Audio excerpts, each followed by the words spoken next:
Mothers who have never, ever been given the credit that they deserve. Please take time to honor your needs. Please take care of yourselves. Rocking Mama to Real Mama, Mamta B. The heat is on. I hope you're keeping yourself cool. Hi, hello. When was the last time you took a really long break? A long break from something or someone? Well, I did. I took a leave for decades. I moved to different parts of the world. I brought up 2 children. And now I find myself back where it all started 3 decades ago. 3 decades? That's like 30 years. I can't believe I'm saying this, 30 years. How quickly those years went by. Experts say that your concept of time, it changes as you age. So I guess the answer lies in that. I'm not getting any younger. Well, anyways, that was 3 decades ago. I remember walking into the same very building, doing what I had to do, and then I left, and I'm now back again 23 years later to the very same spot. So much has happened in the past 23 years. Around the world, in Nepal, in our personal lives. A quick recap back to the days when I joined Hits FM 91.23 decades ago. Back then it was Hits FM 100, and FM had just started in Nepal. So it was exhilarating to be a part of something, to be at the beginning of the story. FM was the coolest thing in town back then, for obvious reasons, right? Great music quality, programs throughout the day, different variety of music, programs catering to different age groups, stories and voices of all kinds, unlimited entertainment. So it became so popular.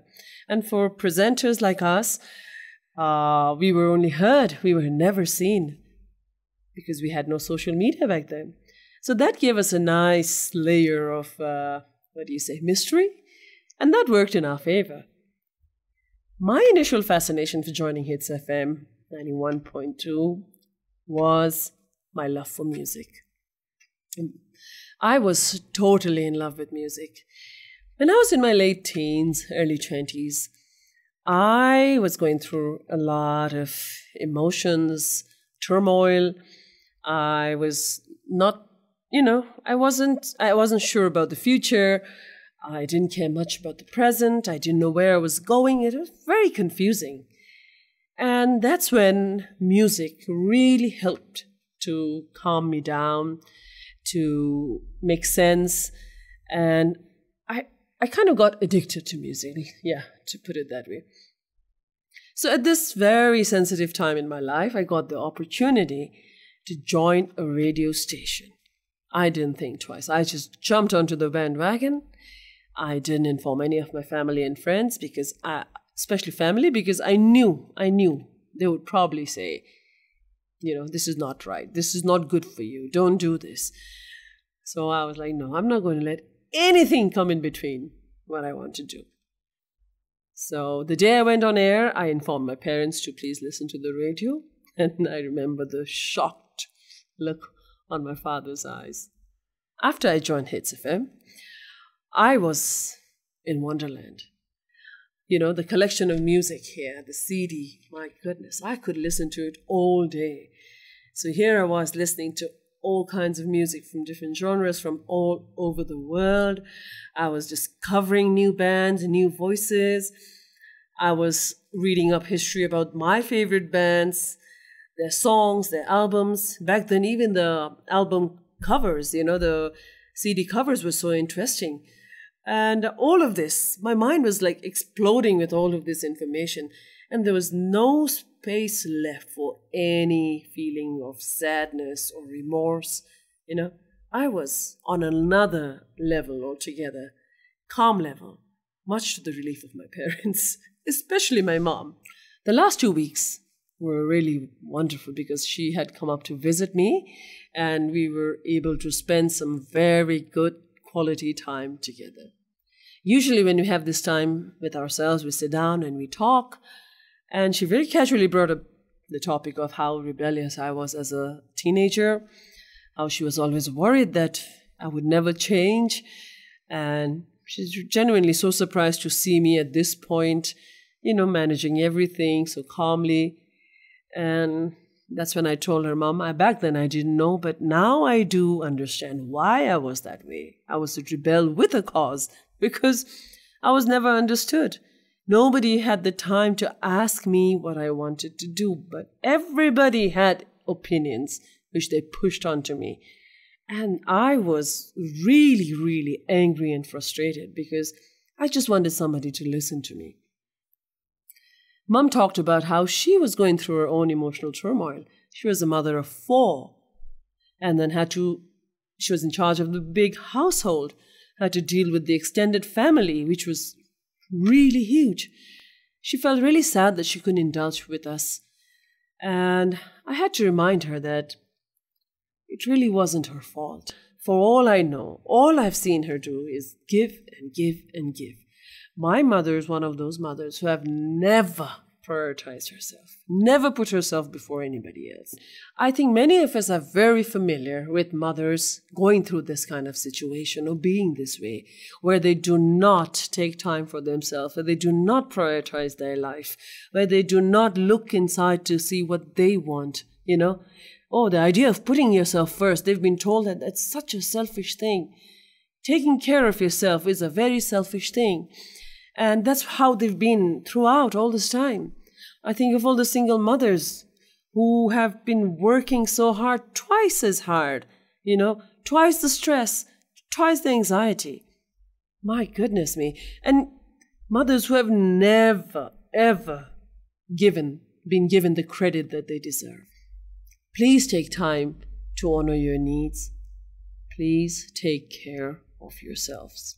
So just being able to talk with my mom on all these issues, opening up old wounds without any fear, no judgment, just total acceptance. Oh, it was therapeutic to say the least. Motherhood is such a wonderful, crazy journey. How would you describe yourself as a mother? I've been asked that question. And I would describe myself as a perfectly imperfect mother. All the jokes that my adult children share, they all revolve around my imperfections as a mother. Yes, stash of jokes. And do I mind? I don't. I'm glad that they see me for who I am. As I analyze my relationship with my mom, I can see we're similar in so many ways. And yet we are poles apart in so many ways. It's quite interesting. And yeah, I also try to see this relationship, this bond between a mother and a daughter. It can be really beautiful and it can be so complex. I've observed some relationships between moms and daughters. I've seen some that are really toxic. I've seen some relationships where it's very competitive.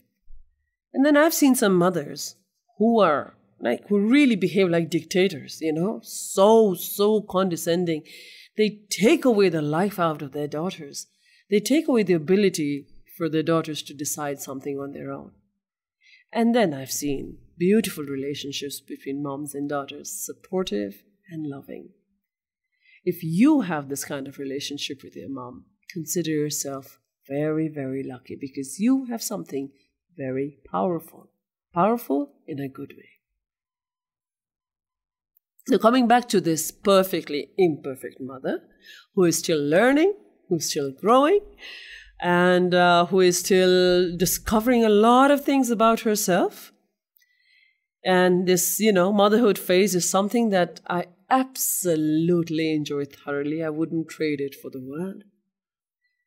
So along these years, traveling through different countries, I've gathered a stash of experiences here on being a parent, on bringing up children. And these are the stories that I would love to share with you in the upcoming episodes. Not just on motherhood, actually. I would love to talk about mental health, about life experiences, the emptiness syndrome, about menopause, health issues, Love, friendship, travels, hobbies, food, you name it. So many things to talk and discuss, bring out the stories. In doing so, I hope I can encourage you to take out and share with me your stories and experiences too. Together, let's just thicken this plot. Hits FM 91.2.